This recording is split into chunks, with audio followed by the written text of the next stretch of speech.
Well, good morning. Buenos dias. Magandang umaga. My name is Gene Hilliard. I'm Vice President Financial Advisor of Emerge Financial Group. We're a financial services company in Oakland. We provide retirement planning services, investment planning services. We do taxes, and we also do small business accounting. It's a pleasure and an honor to be here. A little bit about my background. I'm a licensed stockbroker. I've been licensed for roughly 19 years. Actually, this is my 20th year.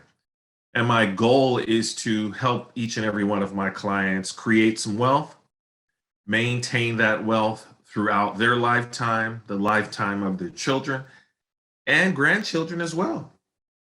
I'm also a certified retirement counselor. And my goal as a certified retirement counselor is to pretty much help each and every one of you maintain your current lifestyle in retirement, right? So, what exactly does that mean? Well, my goal is to help you get to 100% of your salary when you retire. You got a pretty good head start with a Sarah. You throw in Social Security, you have a significant amount of money in deferred comp. I'm going to try to help you get to 100% of your salary. Okay, so this presentation basically it's a retirement planning presentation. It kind of gives you, well, let me just go ahead and go to the next slide. Here's what we're going to discuss. These retirement mile markers. What's sort of things you should be thinking about at various ages? Okay, we're going to talk about conducting a situation analysis. We'll talk a little bit about Social Security. I'll briefly touch on health insurance, not going to spend a whole lot of time there. We'll talk briefly about estate planning and required minimum distribution, et cetera. So let's get started with your current situation analysis, right? I was significantly alarmed when I had a conversation. I don't know if you guys know Aaron Coleman at the Treasurer's office. He's the deferred compensation manager with deferred comp, and we were having a meeting, and we were discussing people that he knew that would sit down with a Sarah, right? So they figure I'm going to retire. I'm going to sit down with a Sarah and kind of get the ins and outs, and then I'm going to retire in a month or two or what have you. And some of those folks, they go to that meeting and then they realize, wait a minute, I'm not going to be bringing in enough money to retire. So they actually turn off the process in terms of retiring and they work for another year, two, three, right? And many of those folks, when we try to have a conversation with them, it's like they never really took the time to really assess their situation in terms of retirement. Maybe they had an aunt, an uncle, a colleague that encouraged them to work for the county, right? Their mom, for example, was a tier one employee. And all this person heard was, hey, once you hit 62 to 65, you can retire with almost 100% of your salary. And those folks didn't realize they're not tier one. They came in as maybe tier two, maybe even tier four. So the retirement benefits are just not going to be as lucrative. And they just didn't realize that. So it's important for each and every one of you to conduct what I would call a situation analysis, right? Write down exactly how much you have in retirement savings. With Prudential and deferred comp, you write that down. If you have any other retirement plans that are out there, write that information down, what your balances are, right? Any money that's maybe sitting in the credit union that's earmarked for retirement, write all of that stuff down, right? If you have any IRAs that you've opened up in the past, write it all down and then just come up with, all right, this is how much I have in retirement savings. Write that down. Then you want to project what your Social Security benefits are going to be, right? So go to ssa.gov, create a user ID and password, and then on that system, it'll tell you roughly what you can anticipate receiving at age 62, at age 66, And if you want to wait, even at age 70, right? Write down what your current expenses are, right? Break out that notepad or that Excel spreadsheet and write down and be honest as you can with what your current expenses are. And then you want to project what your future expenses are going to be. All right. Maybe your expenses are $5,000 a month, but when you retire, maybe they will go down.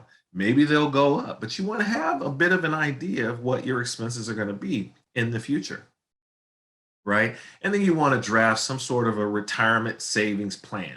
What's the plan? Once you've determined here are all of my assets, once you've determined this is how much I expect to get from a Sarah, this is how much I expect to get from Social Security, you can get more of an idea of if you're saving enough. And that's what my job is. You can certainly reach out to me and I can help you determine whether or not you need to save more. Maybe you need to save less. In many cases, you'll end up having to save more, but at least you'll have some sort of a plan that you can work with. Okay. Most financial planners like myself and financial advisors typically tell folks you're going to need roughly 80 or 70 to 80% of your income in retirement, right? I'm sure you've heard that, and I believe Mike does an excellent job of discussing that. So typically you'll need roughly 70 to 80%. And some folks ask themselves, well, why not 100? Gene was talking earlier about trying to get to 100. Why is 70 to 80%?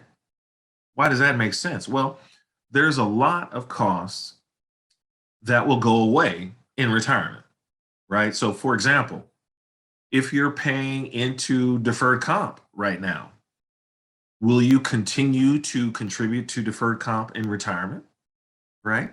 The answer is no. A Sarah, you're paying a significant amount out of your paycheck going into a Sarah. Will that continue in retirement? No, it won't, right? So there's a lot of costs that will go away in retirement. So you may only need 70 to 80%, but my thought process is let's shoot for 100. I mean, obviously more is better. Let's shoot for 100, and if we need to settle for 70 or settle for 80, then that's fine. Okay? Now, where will those sources of income come from, right? For many Americans, I'd say not necessarily you in general, but for many Americans, 33% of your income will come from Social Security, right? Roughly 33%. Now, some of you are probably a little anxious about Social Security. You feel, hey, maybe Social Security won't be around when I retire. I'm fairly confident Social Security will be around. But if you prefer to just assume it's not going to be around and save more, then that's fine. But I'm fairly confident it's going to be around, right? There's a lot of tweaks that can take place for Social Security to make it more solvent, right? Typically, and this is a typical American, 20% of your income will come from a pension. Well, you guys are in a situation with the County of Alameda. Um, Much more of your income will come from a pension, but this is just on average. 20% comes from a pension. 4% is in the other platform. Say you get a settlement or you receive an inheritance, right? Roughly 4% of your income will come from something like that. And then lastly, the vast majority of your income for many Americans will come from savings and earnings.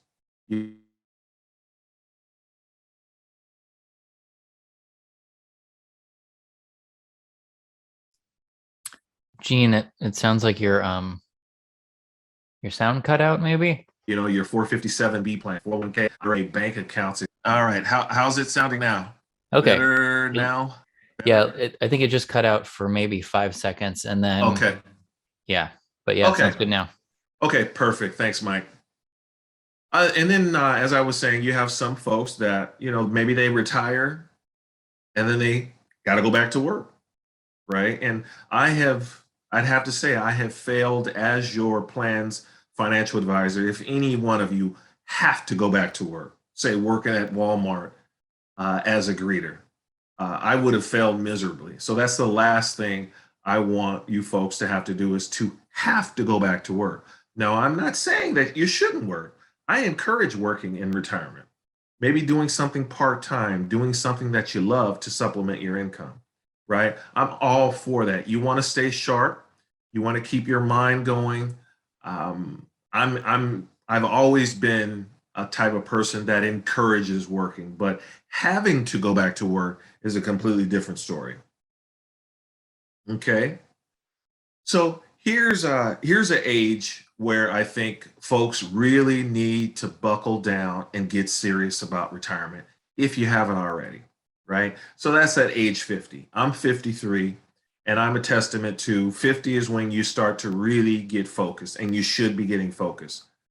The IRS will allow you to put away, the IRS limits for deferred comp went up. So last year it was 19,500. This year it's 20,500. So I would encourage those folks who have just hit 50, and you're on this call. I encourage you really focus on trying to get to that max, right? That's extremely important. 50 is also a very good age for you to focus like a laser on making more money with the county, right? Your pension payout in retirement is pretty much based upon your 3 years of average of your highest salary. So I encourage you, once you hit 50, I want you to take those tests. Do what you have to do. Take the test. Apply for the new positions. You don't necessarily have to stay in whatever you do. Maybe you need to move around a little bit, but it's important. Focus on trying to make more money. Okay. Once you turn 50 and 59 and a half, the rules change with many retirement plans. As you know, say if you have an IRA or 401k, if you withdraw that money before you're 59 and a half, not only are you taxed, but you're also penalized 10%, right? At 59 and a half, those are some issues that you need to consider. Now, if you're still working, don't just pull money. Oh, and as I mentioned also, yeah, once you hit 59 and a half, the early withdrawal penalties go away. You only have to pay taxes.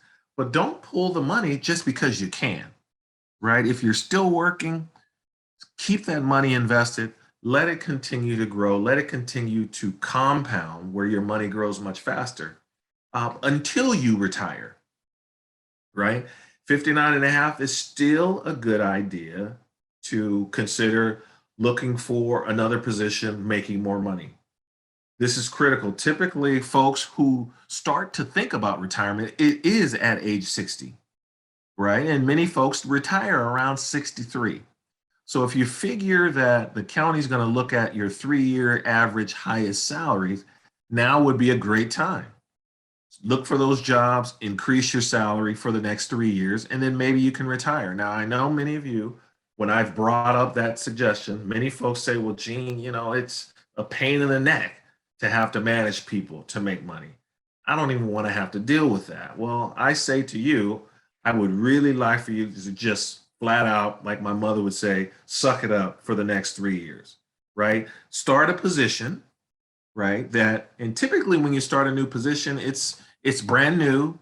It's not going to get on your nerves immediately. It's probably a year later it's going to start getting on your nerves. But it's going to be okay because it's new for the first few months, even more, right? So do that for a year and then move on to the next position making more money, right? And then move on to the next position making more money if that's possible. Now, I know that's easy. That's easier said than done, moving from position to position 1 year after the next. But again, the goal is to help you increase your payout from your pension. And the best way to do that is by making more money with the county. 62 is the age that you can collect Social Security early. Even if you're still working, you can collect Social Security early, right? But I would say, hey, if you're still working, let your Social Security benefits continue to grow. Okay. 65 is when you could sign up for Medicare. 66 is the year in which you can collect full Social Security benefits. And that's assuming you are born before 1960, age 66 is full retirement age. 67 if you were born after 1960.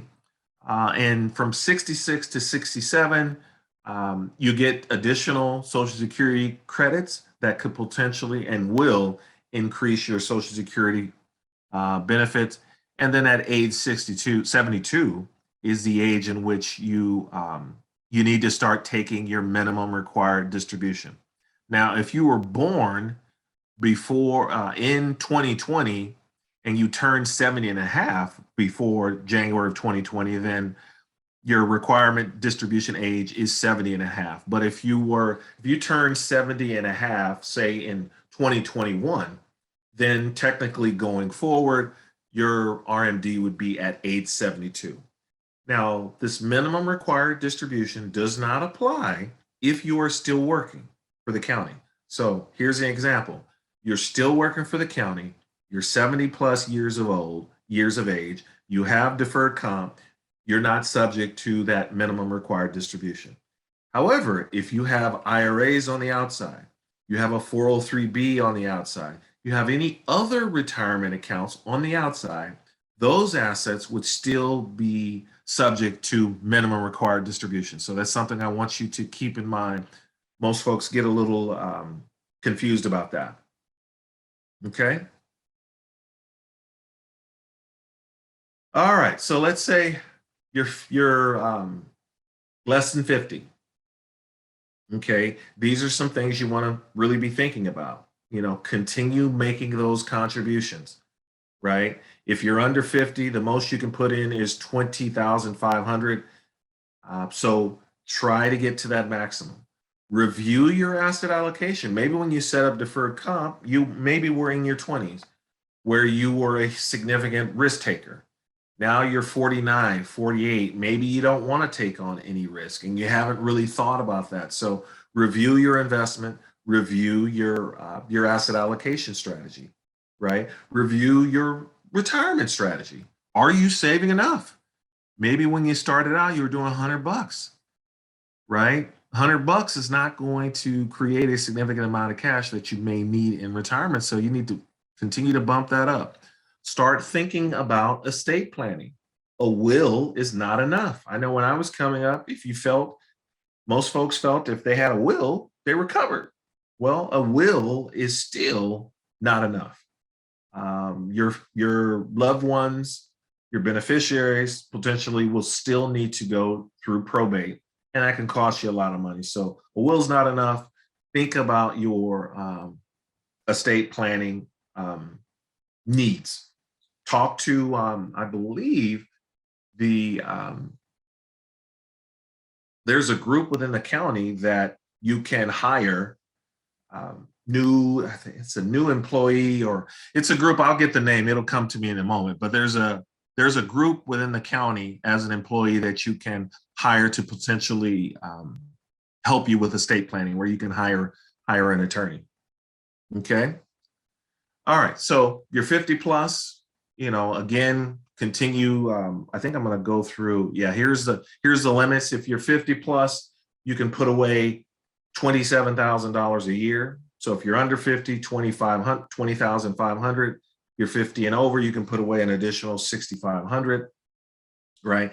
You can even put even more into an account. Say you have an IRA. Now this is outside of the county, so you'd have to go to the credit union or your local bank to set up an IRA. You can put away $6,000 a year, right? If you're under 50. You can put away an additional $1,000 if you're 50 and over. So the limits have not changed on IRAs. They changed on retirement plans, but not IRAs. So if you have even more money, put that money away. Okay. Once you turn, I believe it's 54 and a half, you have the option of participating in what is called the last 3 years special catch-up. This is where you can put away upwards of $41,000 a year for 3 years. And that starts at age 54 and a half, right? So maybe, you're probably thinking, well, Gene, that's a lot of money to put away. That's almost half my paycheck. I can't afford to do that. But maybe you have some money sitting in the credit union. sitting in a CD or sitting in a savings account where you're putting the money away over the years, that's not earning you anything, right? You could indirectly put that money into deferred comp. Now, you can't just up and just write me a check and say, Gene, here, put that in deferred comp, put that 41,000. Can't do that because contributions must come from your paycheck. So what you could do is you can say, all right, Gene, I want you to take half my paycheck, right? And put that in deferred comp. You get paid and you're short significantly because I took half your money and put it in your paycheck and put it in deferred comp. Well, what you can do is you can just live off of the money that's in your savings account, right? So you just pull from that. So if I took, I don't know, we'll say $3,000 out of your paycheck, you get paid, you're short 3,000, just go to your savings account and pull the money out. And then when your savings account dwindles down to a number you feel comfortable with, maybe a few months worth of salary, then you can come back to me and say, Gene, switch it back to $500, right? The way I had it before, right? So that's a way in which you can indirectly move money from your savings account into deferred comp, okay? Now, you have to qualify. I already talked about your age. The way the special catch-up works, it's allowing you to put money into deferred comp that maybe you could have in the past. So let's say, hypothetically, you started with the county, you didn't contribute to deferred comp. The minimum or the maximums was, I don't know, we'll say $10,000. This was years ago. So that was $10,000 you could have put into deferred comp, but you didn't. So Darnell Williams at the treasurer's office, he's the one that kind of does the math to determine whether or not you qualify. So he'll go through your work career to see if there were years you weren't a max contributor, and he'll write that down. And many of you will have the opportunity to take care of this special catch-up, right? It is amazing to me over the years. I think I have run across 5 people with the county who have wanted to take advantage of the special catch-up and they couldn't qualify. And to me, that's shocking because each of those 5 persons, they were a max contributor their entire career with the county. So when they started day one with the county, they contributed the max and they did that for 30 years. And that's amazing to me. Someone was able to do that, but there are a few people that did that. So they could not take advantage of the 3-year catch-up, but many of you on this call probably can take advantage of that. And if you have the money, I would encourage it so you can possibly retire sooner rather than later. Okay. I talked a little bit about estate planning. You know, there's taxes involved potentially in estate planning. You want to consider whether or not a will is enough. In many cases, like I said before, it's not enough. Maybe you need a trust, a will and a trust. It's important that your loved ones have some sort of a plan, something in writing so they know who gets what. I mean, the last thing you want is for whatever, heirloom that you have, something that you treasure that you want it to go to your niece. You want to make sure it goes to your niece. You don't want to assume that that's going to happen. Write it down, right? Make life easier on everyone. Because I've been a financial consultant for so long, I've experienced folks passing away, and I've experienced folks fighting over money when they pass away.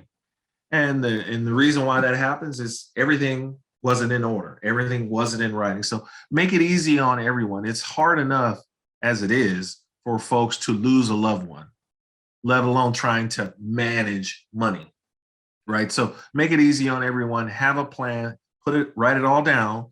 So whomever is your successor trustee, they can just step in and just follow the instructions. All of your loved ones will be able to see the instructions. And so they'll know there's no funny business going on. I am entitled to whatever is listed in this estate planning document. Okay. I talked earlier a little bit about probate court. Probate court is pretty significant if you don't have a trust established.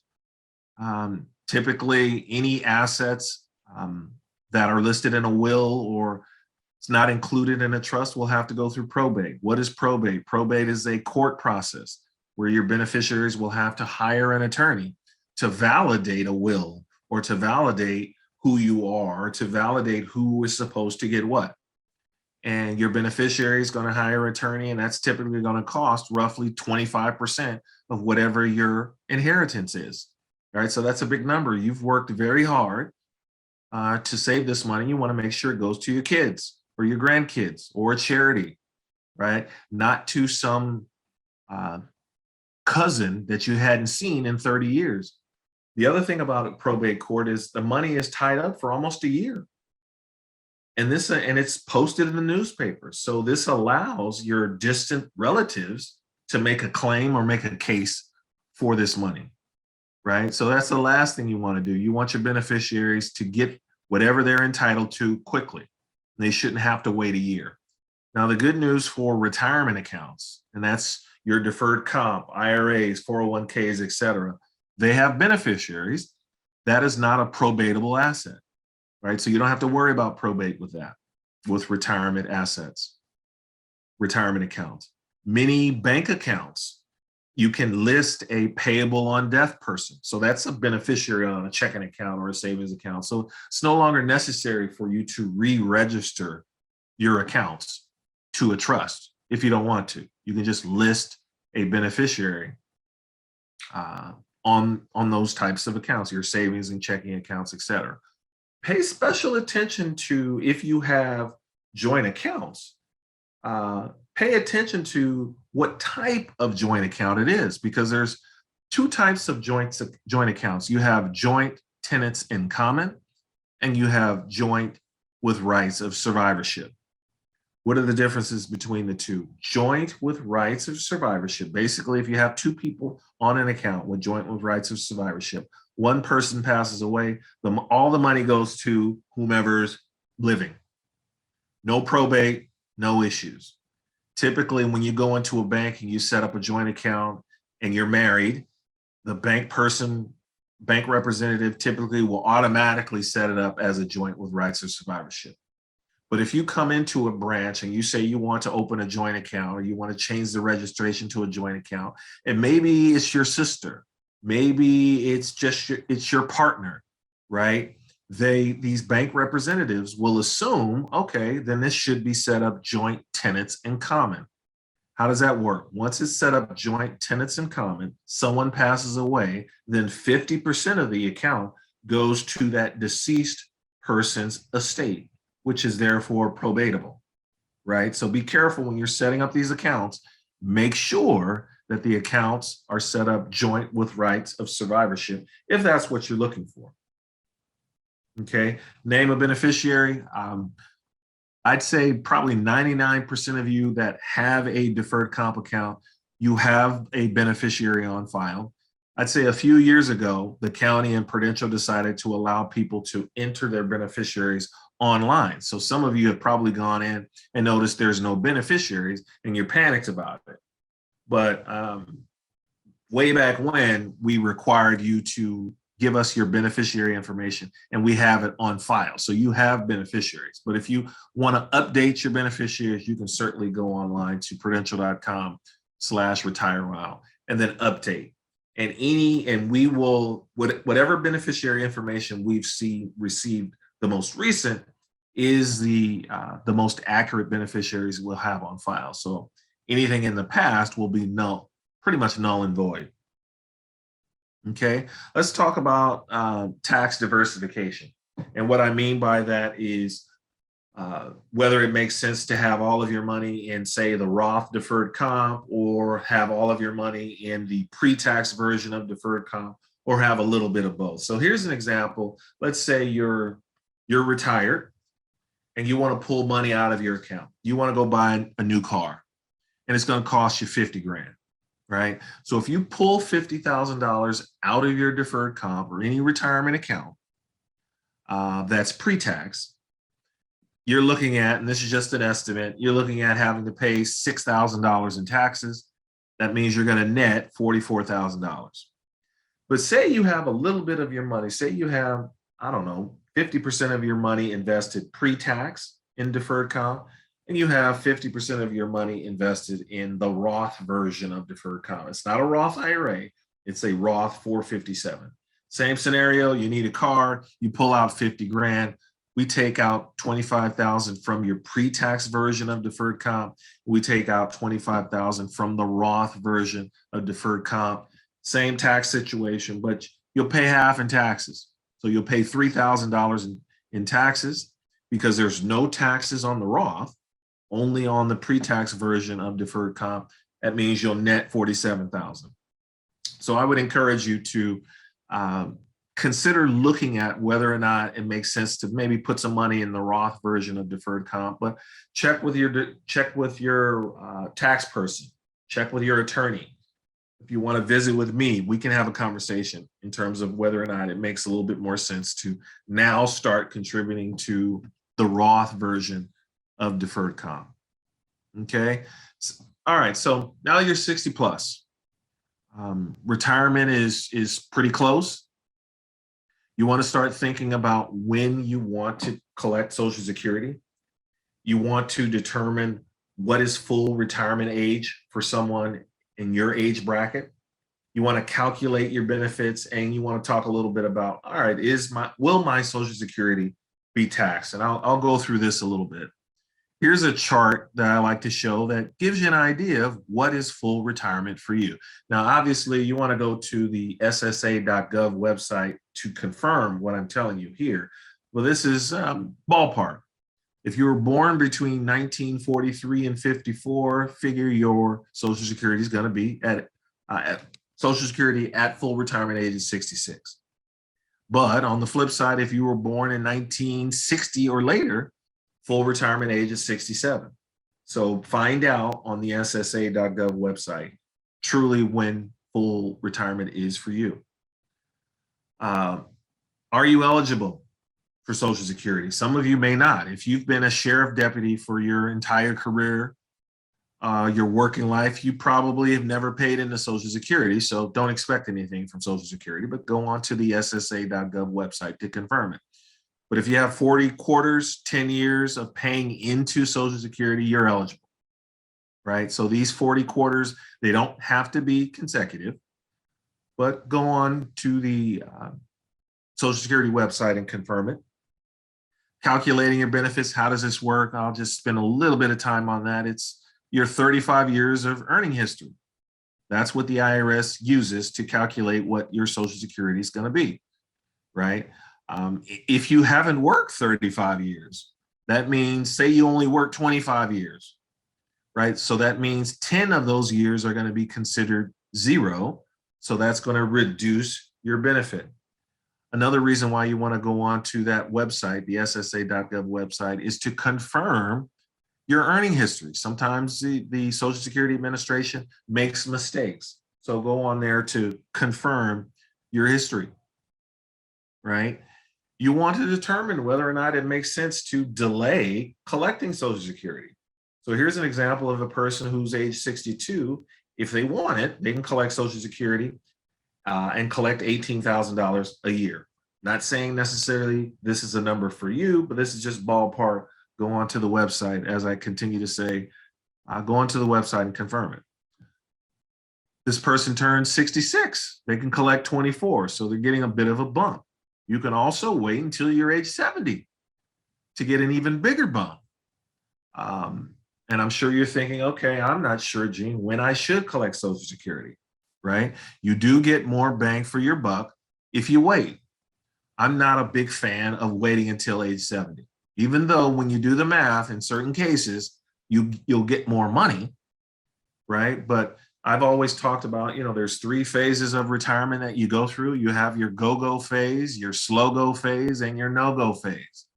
And wouldn't it be a shame if you slipped into that no-go phase of retirement where you're pretty much at home in the bed all day at age 70? You never had a chance to take advantage of that bump in Social Security pay. So I would encourage most folks, they're right in the middle. I collected at full retirement, right? I don't suggest I don't encourage collecting Social Security while you're still working. But once you're retired, you're 66 and whatever months, I'm encouraging you, collect it, right? Because as many of you are aware, tomorrow is not granted. There's a lot of folks who are passing away prematurely. So you've worked really hard with the county. You've scrimped and you've saved with the county. You've done all the right things. I want you to enjoy your retirement as much as possible with as much money as possible. So collect it at 66 or even collect it at 62 if you have to, right? Enjoy your money while you can. Okay. Taxability of your Social Security all depends on your income. And this is excluding income from a SARA. But if you do any outside working for whatever reason, or you have any other income, such as income from investments, et cetera, and you're single, you make more than $25,000 on those investments or part-time work, then if you make more than that, you're probably looking at paying a little bit in taxes. So confirm with your tax advisor whether or not your situation requires that you have to pay taxes on Social Security, but just that's something I want you to think about. Okay, 65 is Medicare age. I'm not going to go into a lot of detail in terms of Medicare. ACERA does a great job. So sign up for the ACERA workshops where they touch on Medicare to get more information. So I'm not going to touch on that much, but you want to at 65, if you're retired or about to retire, to come up with what your withdrawal strategy is going to be. That's very important. 4% typically is the good number to start with in terms of withdrawing your money. Try not to withdraw more than 4% of your retirement assets in retirement. 4% is the number to start with. It's not the end all be all, but it's a good starting point. And then the following year, you make a decision on whether or not 4% is too much, too little, etc. Visit with me. I can help you with that. But the last thing you want to do is to run out of money in retirement, right? So you want to make sure that you're responsible in terms of how much you're withdrawing from your retirement assets. Let's fast forward the clock again. You're retired. You have a significant amount of money, I don't know, $500,000 sitting in deferred comp. You're trying to figure out what are your distribution options with the county, right? There was a time where county employees had to tell Prudential how much they wanted per month, and that can never change once they retired, whether you needed the money or not. But times have changed. You have a few more options. So you have the option of, many employees will say, Gene, my bills are $5,000. I'm between Social Security and ACERA. I'm at $4,000. I'm short $1,000 a month. Pull that out of my account. So that's an option, right? You also have the option, if you don't need any money, just leave the money in the plan, right? If it's, my dad used to say, if it ain't broke, why try to fix it? If your rates of return have been pretty significant, leave it in deferred comp, right? You have the option of rolling the money out to an IRA if you choose, in terms of distribution options. Roll money out to an IRA. But if you're going to roll your money to an IRA and invest in mutual funds that are similar to deferred comp, you're going to end up having to pay. So why do that? There's it's over $1 billion in this plan. There are 0 commissions that you pay. The fees that you pay within deferred comp are very, very low because of the size of the plan. You'll be paying a whole lot more if you did it on the outside. But, if you're the type of person that say you want to invest in real estate or you want to invest in Bitcoin, right? We don't offer that with the county. So maybe you want to roll that money out, right? But keep in mind, I would encourage you, visit with me. Let's have a conversation on what you're trying to get out of your deferred comp, and let's make the best decision possible. So just want to touch on that a little bit. But again, once you start, so those are your options in terms of withdrawing money. You can pull money out monthly. You can ask for money on an ad hoc basis. Say you're going to go on a vacation, you need 10 grand. We can pull that out minus taxes. Prudential will automatically withhold 20% federal and 3% state if you're still in California. So just keep that in mind. And that's assuming you're investing pre-tax in deferred comp. But if you have Roth money and you're 59 and a half, because there's an age restriction requirement on that. But if you're retirement age, the account's been open for 5 years, any gain in your Roth would be considered non-taxable. Okay, turning your savings into income. You know, what assets should you attack first when you're withdrawing? Typically, you know, you want to start with taxable assets, assets that have already been taxed, and start withdrawing from that. And then the next bucket you want to go to is your tax deferred money. This is pre-tax money, right? And then lastly, any money that you have that's considered tax-free, so Roth money, any money that you have, say, in life insurance products, permanent life insurance products that build cash value, that money is tax-free. So you want to leave that money last in terms of withdrawing. Why? Because you want that money to compound as long as possible. All right. What are risks? Once you stop working, the risks do not go away. Right. You have market volatility risk, the risk of your money going down in value in retirement. Right. Who knows what the tax code will look like in the future? Taxes could potentially go up. So that's a risk. Low interest rate risk, right? Interest rates are pretty much at an all-time low now on savings accounts, and they can't go any lower, I don't think, but who knows, right? So that's a big deal. You don't want to go run in terms of investing. A lot of folks feel I'm retired.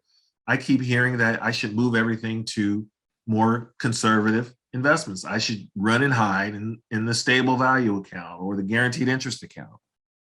But that's problematic in that you have to deal with inflation. You still lose money. So let's say, for example, on average, inflation runs between 2.5%, 3% a year. That means we're talking about the cost of goods and services going up on over time. You can just take a look at gas.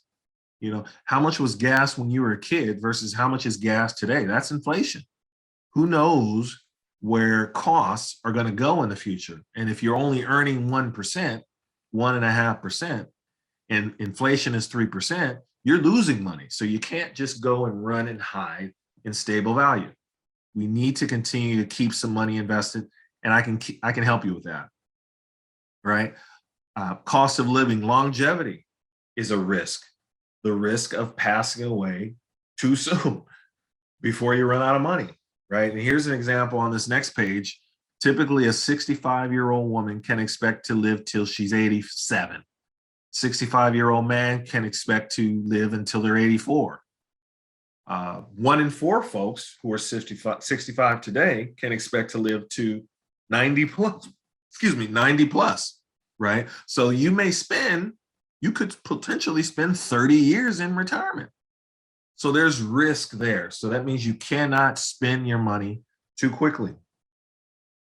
Okay, 65 is Medicare age. I'm going to speed through this slide. Check with Sarah, log onto their website to sign up for the Medicare plan to get more information. Okay. The impact of taking Social Security benefits later. Talked a little bit about that earlier. If you're full retirement and you wait 1, 2, 3, 4 years, you can see a 32% monthly bump in your Social Security benefits.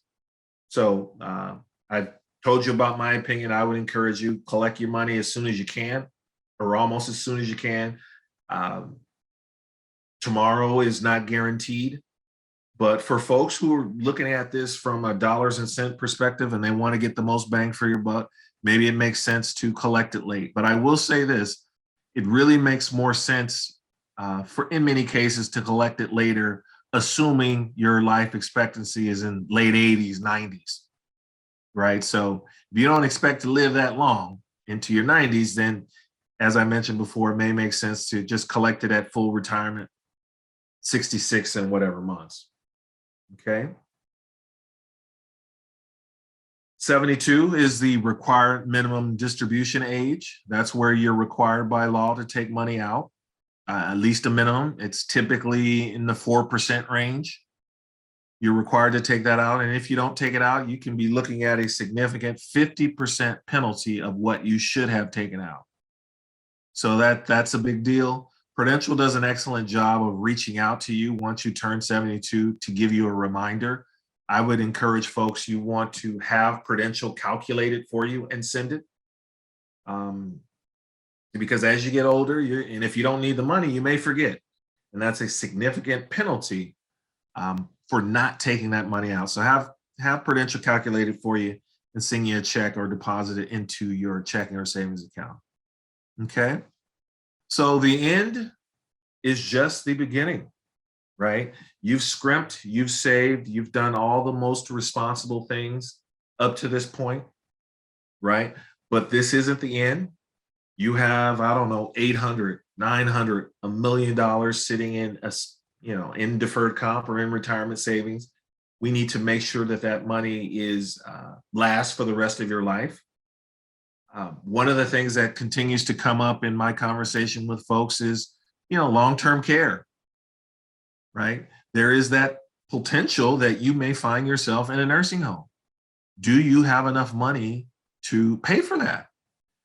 Deferred comp is a great way in which you can put money away to cover nursing homes or long-term care, right?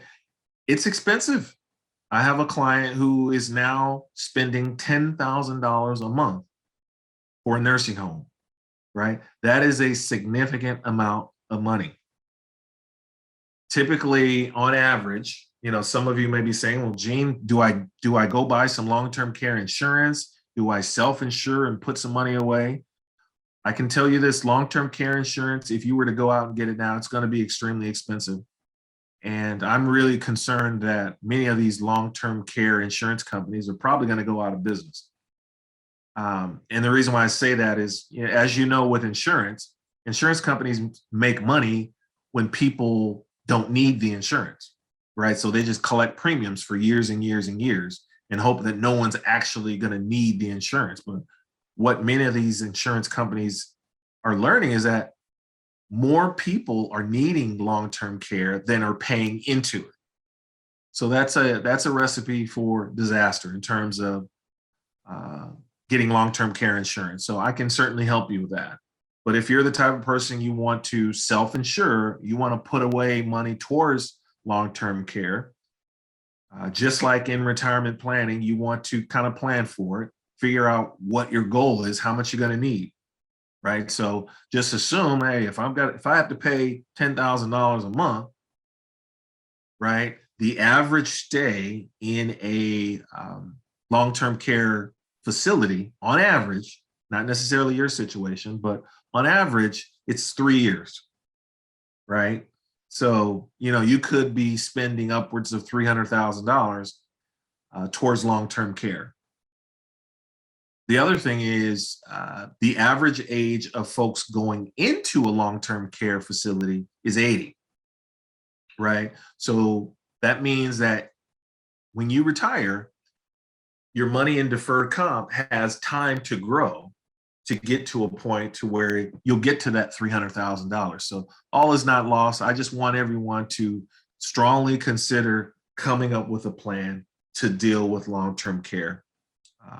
Because it could potentially be there. Or even if you have parents that may need it, you want to plan for your parent situation because it's going to fall on you.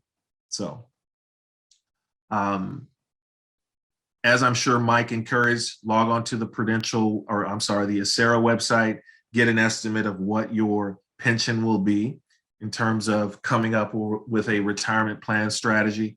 Log on to the Prudential website and utilize the retirement income calculator. It's a great tool that you can use to see if you're on track to a secure retirement. Log on there. If you need some help, you need some guidance with that tool, let me know. There are retirement planning. It's not just 100% on you. There are 3 financial advisors that are licensed to help you. There's myself in the middle, Mark Tomei on the left, Jason Brummett with Prudential Retirement. To get in contact with any one of us, just call this number, 855-969-4572. Hit option 3. to schedule an appointment, you can log online to prudential.com/retirewow to schedule an appointment. Just click on personalized guidance, scroll down, and schedule an appointment with any one of us. If you want to bypass the 800 number, you want to bypass scheduling an appointment online, you can call my office directly. I'm at 510-562-6355. That's 510-562-6355. You'll speak with either Penny or you'll speak with Linda. You can email me at G_Hilliard. So that's G_HILLIARD at emergefinancial.com. Okay. So with that in mind, I'm here. Mark's here. Jason's here. We're all here to help you retire comfortably. We were hired because the county felt it was important that you guys had a partner to help you get to retirement and live comfortably in retirement. So give us a call if you have any questions financial planning related. It won't cost you anything. Reach out to us. You need help with budgeting. You need help with determining whether or not you need some life insurance. You want to save towards your kids' education or your grandkids' education. You're not sure what direction to go. You inherited a little money. You're not financial savvy. You need some guidance. You need some direction. That's what we're here for. It'll be our honor and our pleasure. So with that, I will send this back to Mike and maybe answer any questions you guys may have.